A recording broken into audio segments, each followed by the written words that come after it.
함께 봉독합니다. 바울과 및 동행하는 사람들이 바보에서 배 타고 밤빌리아에 있는 버가에 이르니 요한은 그들에게서 떠나 예루살렘으로 돌아가고 그들은 버가에서 더 나아가 비시디아 안디옥에 이르러 안식일에 회당에 들어가 앉으니라.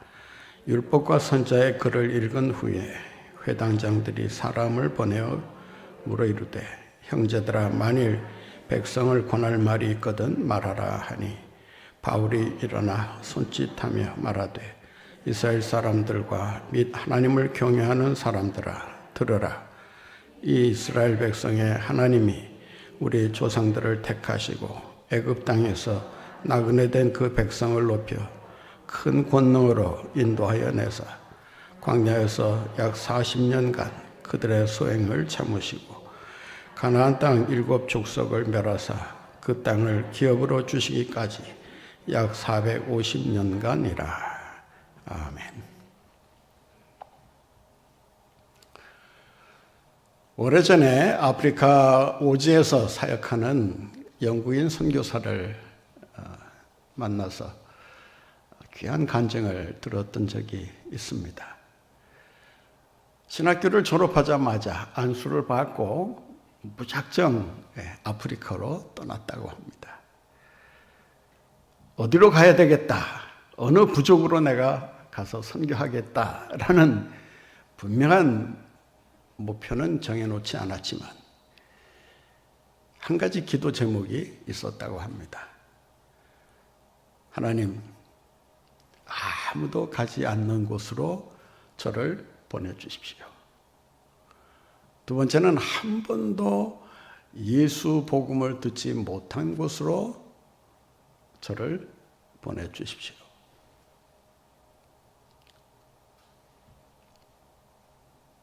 열정과 패기에 넘치는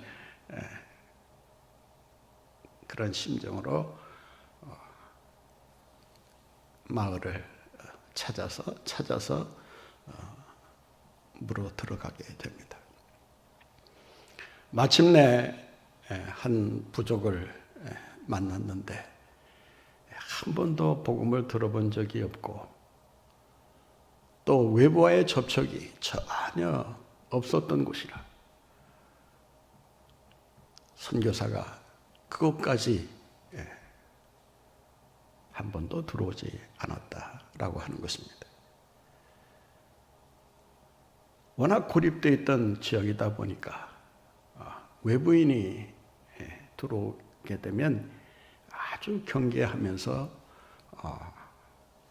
그 사람의 정체를 분명히 알 때까지 감금해 놓는 그런 상황에 있었다고 합니다.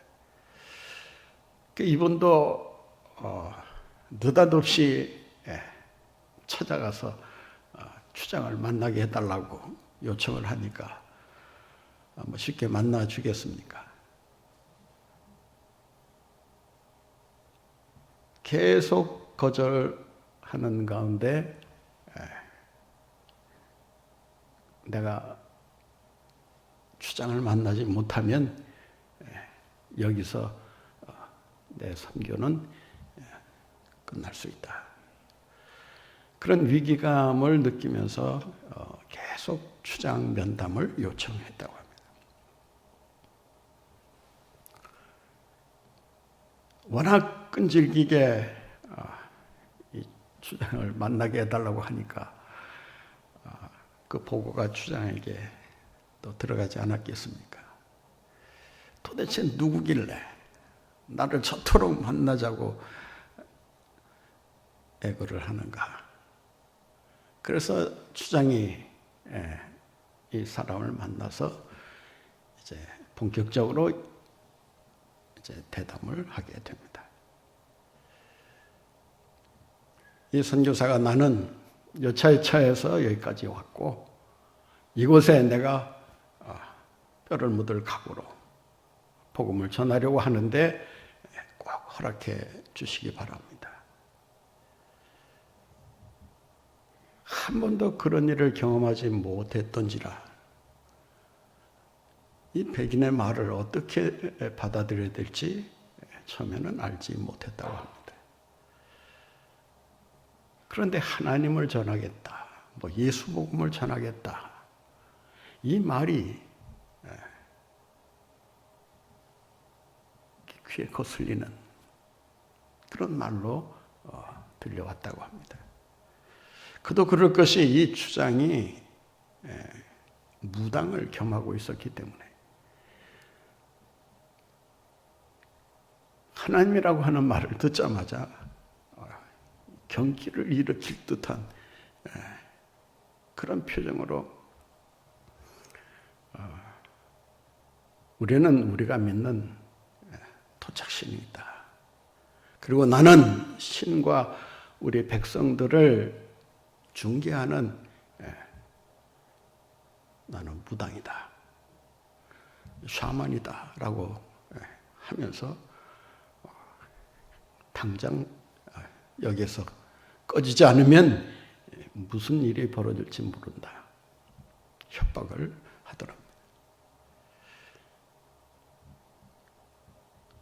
지금은 밤이 늦었으니 내일 아침 해 밝는 대로 당장 이 마을에서 떠나가시오.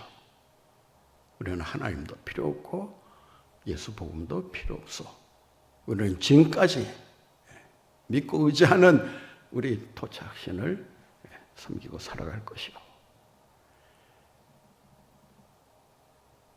완강한 이 거절을 당하고 이제 돌아와서 쉬려고 하는데 잠이 올 리가 없지 않겠습니까? 그래서 계속 하나님께 기도하면서 하나님, 제가 주님께 이런 지역으로 보내달라고 기도하면서 여기까지 왔는데 여기에서 내가 물러난다면 이 마을 사람들은 어떻게 될 것입니까? 하나님 길을 열어주십시오. 제게 증거를 보여주십시오. 하여튼 간절히 기도하다가 깜빡 잠이 들었는지 누군가가 문을 쾅쾅쾅쾅 두드리면서 큰일 났다고, 빨리 좀 와달라고.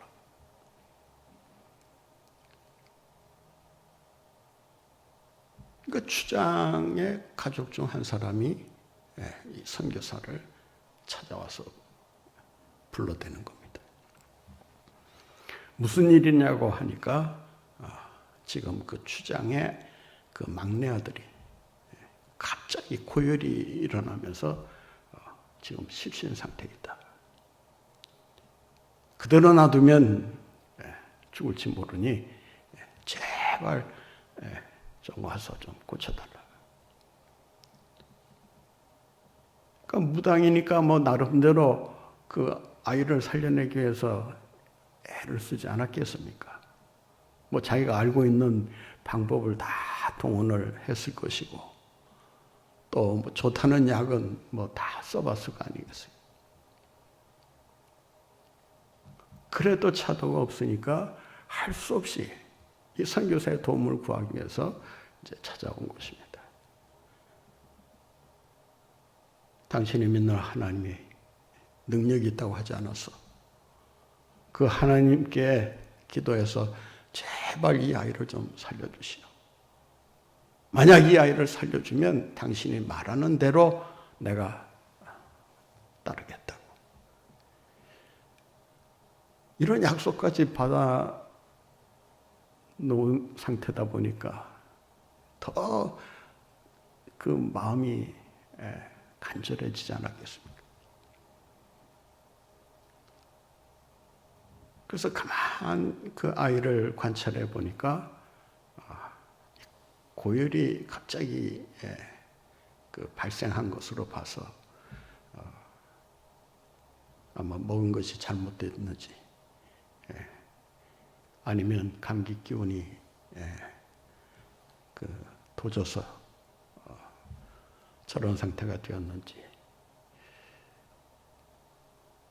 그래서 다 사람들을 물리게 한 다음 자기가 가져갔던 그 해열제를 아무도 보지 못하게 하고 해열제를 먹여주고 이제 기도를 했다고 합니다.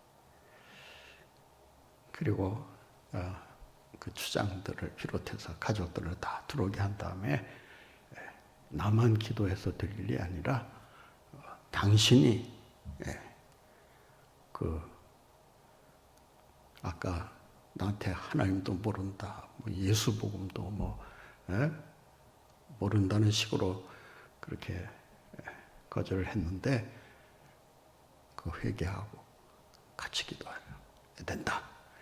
그래서 열심히 그렇게 함께 기도하는데 1시간 후에 아이가 정신을 차리더니 깨어나더랍니다.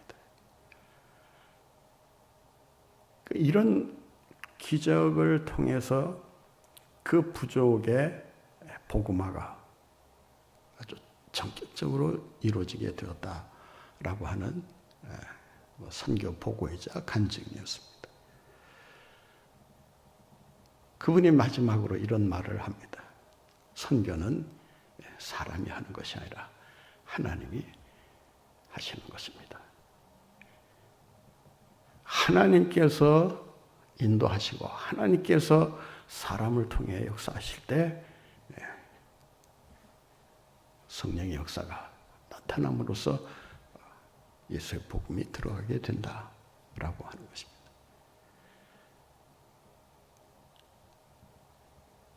사도행전 13장에 보면 안디옥 교회로부터 파송을 받은 바나바와 사울이 첫 선교사로, 첫 선교지인 구브로 섬으로 파송되어 갑니다. 그곳에서 놀라운 일이 일어납니다.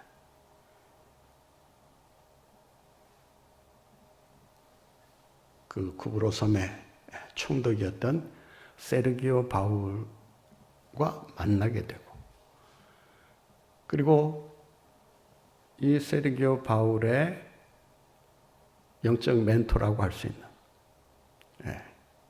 마술사 엘루마를 만나게 됩니다. 이 엘루마라고 하는 말은 그 능숙하다, 또 아주 그 탁월한 그 기술을 가진 사람이다, 그런 뜻이에요. 근데 이 사람의 이름은 엘루마고, 이 사람이 자칭 자기를 뭐라고 부르냐면 바예수. 이 바예수라는 말은, 이 바라는 말은 아들이라는 말이고, 예수는 구원자라는 뜻이에요. 그러니까 이 사람은 뭔가 어떤 그 영적인 경험을 했던 사람으로 보입니다. 그렇지 않고서야 이름을 바예수, 구원자의 아들이다, 이런 이름을 가질 수가 없었지 않았겠습니까? 성경에는 이 사람을 마술사라고 부르고 있습니다. 그러니까 마술을 통해서 사람들의 어떤 그 심리를 이용한다고 할까요? 또 어떤 영적인 그 어떤 경험을 통해서 뭔가 사람들에게 참 신기하다, 뭔가 특별하다라고 하는 그런 느낌을 주면서 사람들의 심령을 사로잡는 뭐 이런 역할을 했던 사람으로 보입니다. 또 당시에는 그 로마의 그 고위 관리들 가운데 그 자신들의 그 직무를 영적인 차원에서 도와줄 수 있는 그런 신탁을 받은 사람들을 주로 고용을 했다고 합니다.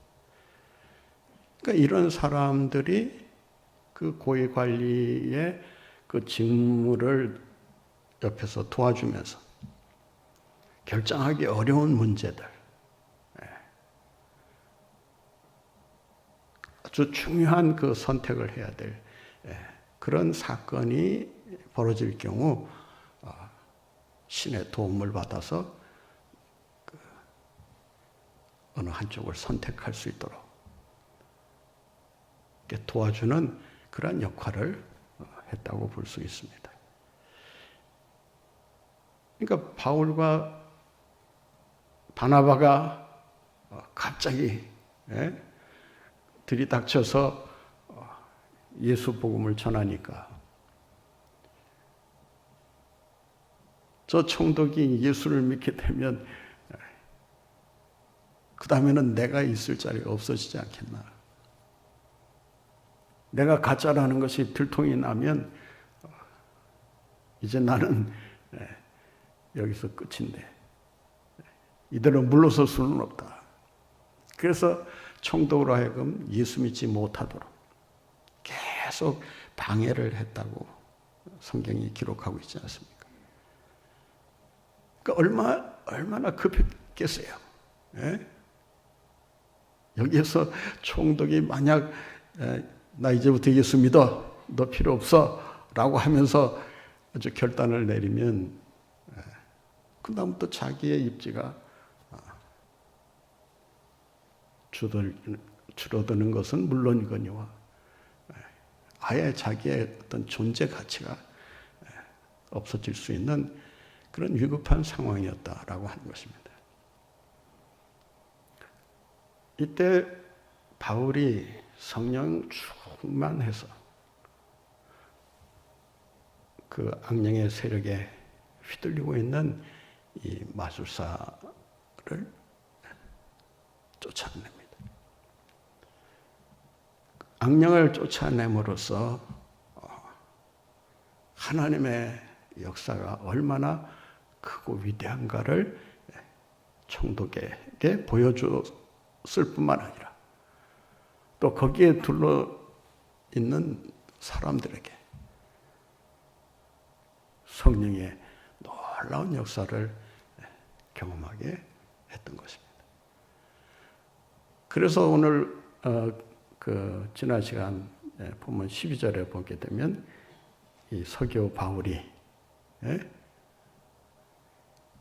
그 일어난 일을 보고 놀라서 믿음을 가지게 되었다라고 기록하고 있습니다.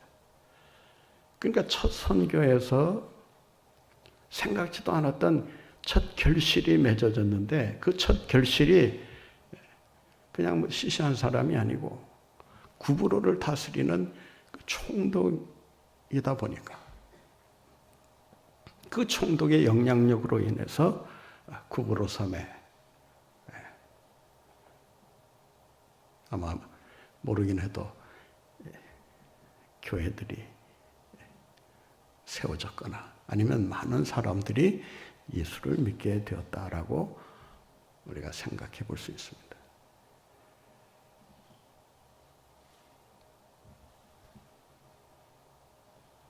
이 사건을 통해서 우리가 또 한 가지 발견하게 되는 아주 중요한 사실이 하나 있어요. 그것은 이 사건이 있고 나서부터 바나바와 사울이라고 하는 이 위치가 역전이 됩니다. 이 사건 이후로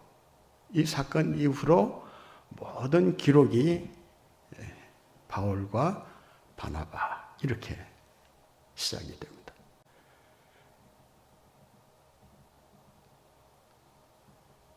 이 사건이 있기 전까지 누가 주도권을 가지고 있었는가? 당연히 바나바가 쥐고 있었다라고 할 수 있습니다. 왜냐하면 신앙의 연륜도 오래됐을 뿐만 아니라 예루살렘 교회를 중심으로 한 그 사도들과의 그 관계도 남달랐다고 하는 그런 차원에서 보면 바나바의 위치가 얼마나 다른 그 평신도들에 비해서 높은 위치에 있었는가를 알 수가 있습니다.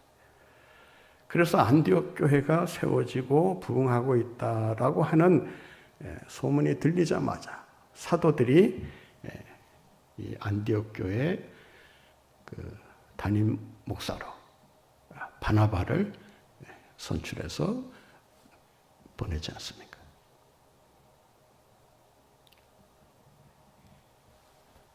사울은 바나바가 안디옥에 담임 목사로 있으면서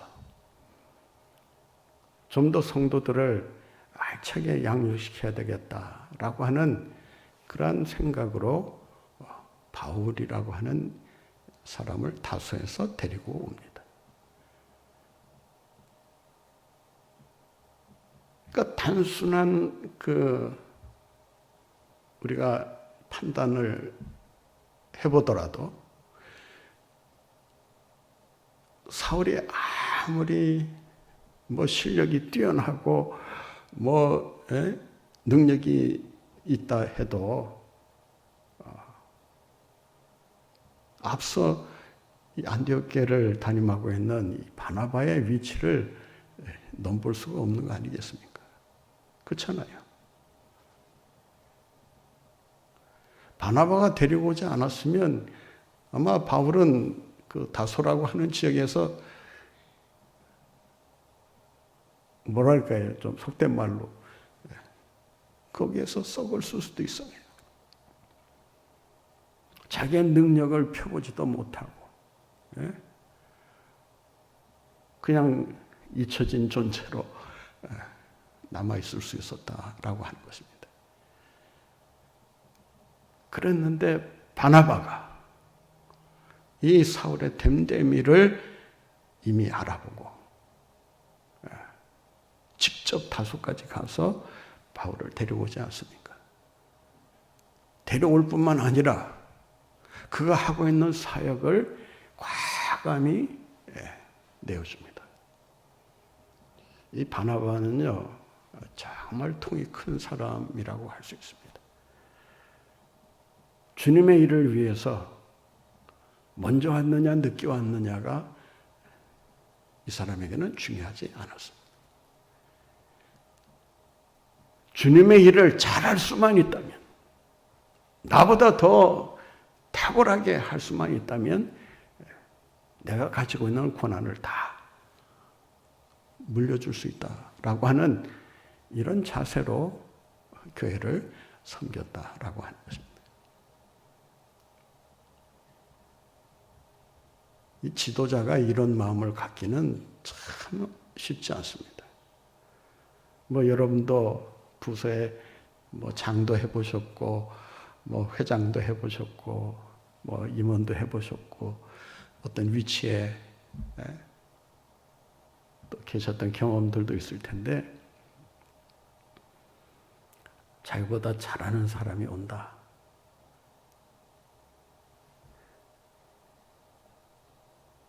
처음에는 일을 잘해주니까 신나지요.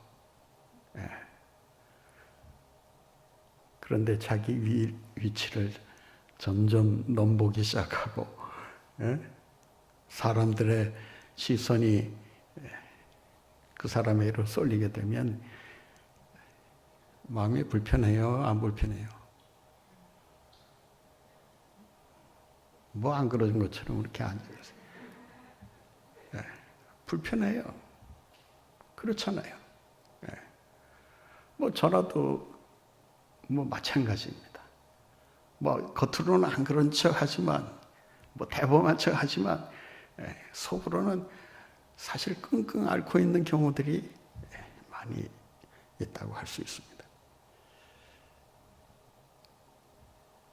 이 사건 이후로 이 바나바가 앞에 나오던 그 순서가 뒤로 바뀌어요.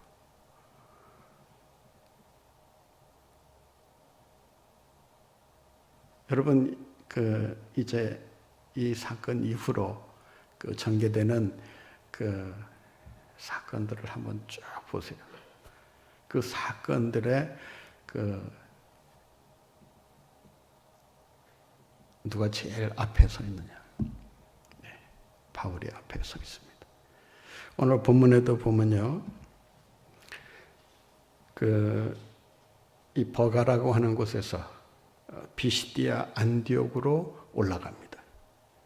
이 버가라고 하는 곳은 지중해 연안 도시라고 할 수 있고, 연안 도시에서 이 비시디아 안디옥은 한 1100m 정도, 상당히 고지대죠. 이 북쪽으로 계속 올라가야 나오는 도시입니다. 이 비시디아 안디옥은 수리아 안디옥하고는 달라요. 바나바와 사울을 파송한 안디옥 교회는 수리아 안디옥 교회입니다. 수리아 지역의 안디옥이고, 이 지역은 북쪽으로 한참 올라간 곳에 위치하고 있는 안디옥이라고 하는, 비시디아의 안디옥 이렇게 부르고 있는 도시입니다. 이곳으로 올라가서 가장 먼저 어디를 방문하느냐? 회당을 방문합니다. 이 회당을 방문하는 이유에 대해서는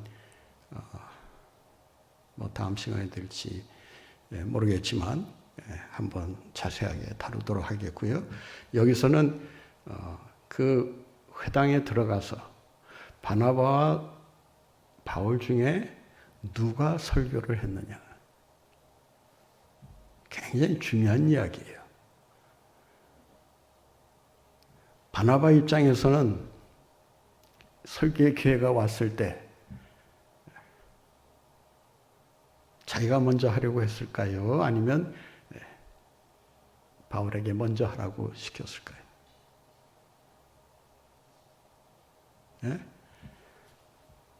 이때까지만 해도 그 순서가 참 애매한 그런 상황이라고 할 수 있어요. 지도력이 바뀌는 그런 전환점이었기 때문에 바나바는 어떻게 하든지 주도권을 회복하기 위해서 아마 노력하지 않았을까. 그 악령 들린 그 마술사를 제압하는 성령으로 물리치는 역사의 현장에 자기가 주도권을 쥐고 그 일을 하지 못했다는 것에 대해서 아마 상당히 좀 섭섭해하지 않았을까.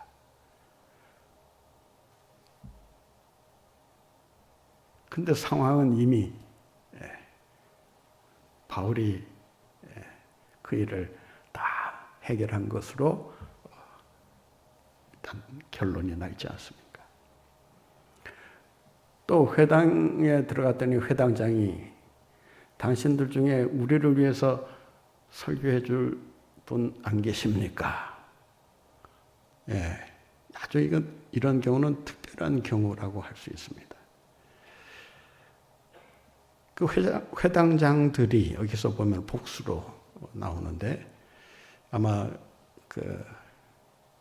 바나바와 사울이 온다고 하니까 아마 주변에 그 회당장들이 아마 한 곳에 모이지 않았나. 이들이 와서 뭐라고 얘기합니까?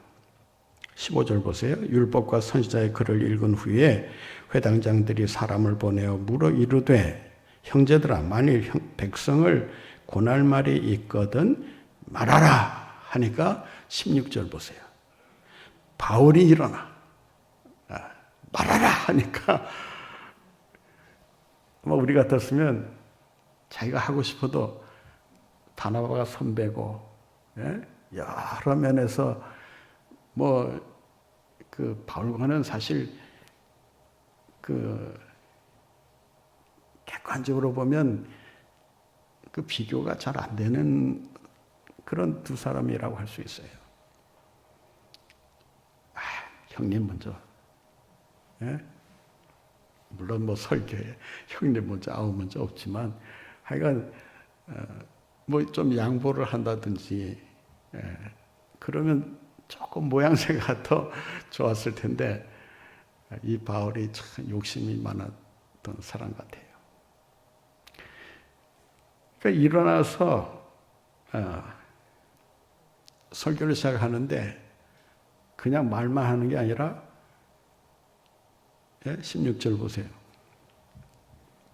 바울이 일어나 손짓하며 말하되, 예, 손짓하면서 아주 그냥 웅변하듯이 설교를 했다라고 하는 것입니다.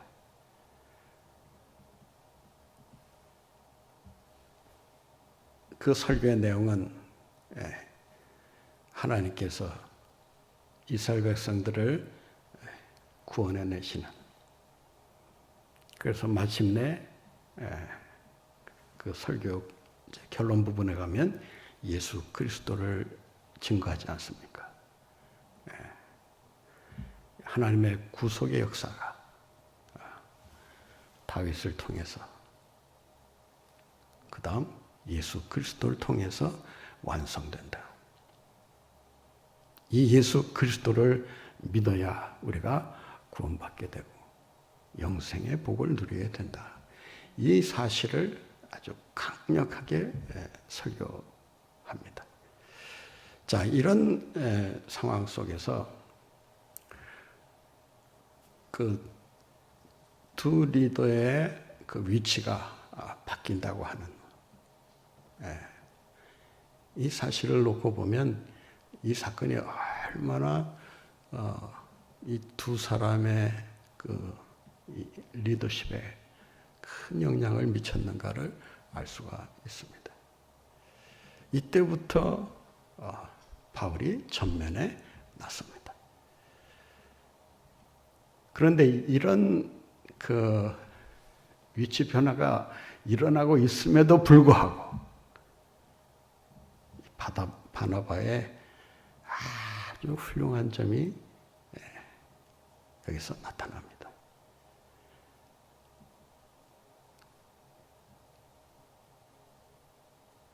성경에 보면 바울이 나대는 것에 대해서 바나바가 뭐 한마디 했다, 뭐 주의를 줬다, 그런 말이 없습니다. 여기에 만족을 못하고 반기를 들고 항거한 사람이 누구냐 하면 함께 갔던 요한이라는 마가입니다. 그래서 오늘 본 말씀 보세요. 13절 한번 같이 읽겠습니다. 바울과 및 동행하는 사람들이 바보에서 배 타고 밤빌리아에 있는 보가에 이르니 요한은 이 마가 요한을 가리킵니다. 5절 말씀 보세요. 5절에 보면 그 살라미에 이르러 하나님의 말씀을 유대인의 여러 회당에서 전할세 요한을 수행원으로 두었더라. 이 수행원은 조금 아주 좀 고급진 표현이고 그 원문대로 번역하면 조수입니다. 조수. 그러니까 정식으로 파송받은 사람은 바나바와 바울 아닙니까? 그러니까 요한은 그냥 이제 아마 허드렛 일을 했다든지 아니면 그 이 두 사람의 그 보조 역할을 아마 자청하고 나섰지 않았을까.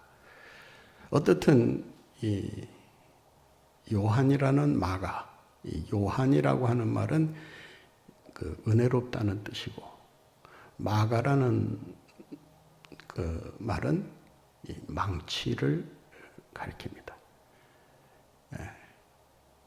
그러니까 마가는 로마식 이름이고 요한은 히브리식 이름입니다.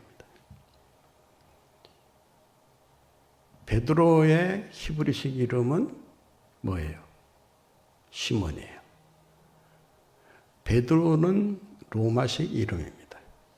페트로스 해서 반석이라는 뜻인데, 물론 예수님께서 그의 고백을 칭찬하시면서 그의 이름을 바꿔주지 않습니까? 이제부터 페트로스라고 부르라. 그래서 그때부터 베드로가 된 거예요. 이처럼 당시에는 그 로마가 다스리고 있던 시대였기 때문에 히브리인이라도 히브리인의 이름이 있었고 또 로마식 이름이 따로 있었던 것입니다. 특히 바울의 경우는 일찍이 그 다소로 유학을 떠났었기 때문에 그 로마 시민권도 가지고 있었을 뿐만 아니라 그 로마 시민권을 받을 때 반드시 기재해야 되는 이름이 자기 본 이름 말고 로마식 이름이 들어가야 했다고 합니다. 그래서 이 바울이라고 하는 이름이 본격적으로 나오게 된 이유를 살펴보면 이제 두 사람이 이방 지역으로 지금 선교를 하러 떠나는 마당이 아닙니까? 그러니까 이방 지역에 선교를 하는 데 있어서 히브리식 이름을 가지고 선교하는 게 유리할까요? 아니면 로마식 이름을 가지고 선교하는 게 유리할까요? 당연히 로마가 지배하던 그러한 시대였기 때문에 로마식 이름을 가지고 거기에다가 로마 시민권까지 이 바울이 가지고 있었기 때문에 아마 선교하는 데 있어서 이 바나바보다는 아마 선교에 있어서는 한 수 위가 아니었을까. 그러니까 쉽게 이 지도력의 그 위치가 바뀔 수 있었던 것도 그 이방인 선교를 위해서는 바나바보다는 바울이 훨씬 더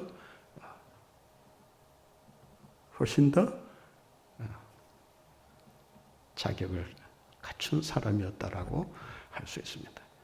여기에 대해서는 다음 시간에 다시 말씀드리도록 하겠고요. 오늘 본문을 우리가 자세히 살펴보면 사람의 선교 이면에 하나님께서 성령으로 역사하고 계신다라고 하는 것입니다. 여러분이